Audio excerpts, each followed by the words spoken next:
Quand on vous demande par exemple de vous présenter en entretien, eh bien c'est une bonne occasion sur ce temps de parole qui vous est donné de vous vendre, de vous mettre en avant. Et comment réussir justement à faire la différence avec d'autres candidats à ce moment-là? Eh bien ça va être de réussir à raconter une histoire autour de votre parcours, autour de votre projet professionnel.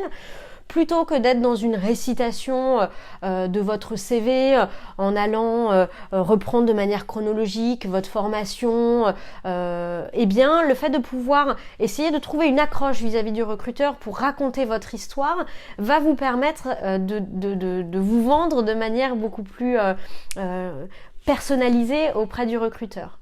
Par exemple, souvent en entretien, quand je demande à la personne de se présenter, eh bien la personne va me dire, bah voilà, j'ai fait tel parcours, j'ai fait une licence, après un master 1, un master 2, puis j'ai fait un stage, j'ai fait une alternance, et là je recherche mon premier emploi.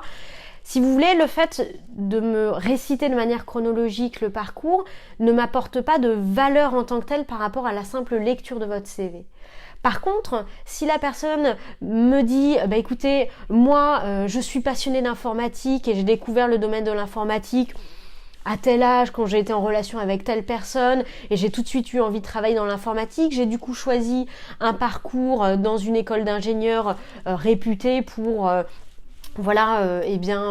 mettre en avant mon parcours. Aujourd'hui, ce que je recherche, c'est une expérience dans une entreprise qui va m'apporter des compétences dans tel ou tel domaine. Vous voyez que le fait de pouvoir raconter une histoire, de pouvoir personnaliser sa propre présentation, va permettre de se différencier de manière positive par rapport à d'autres candidats.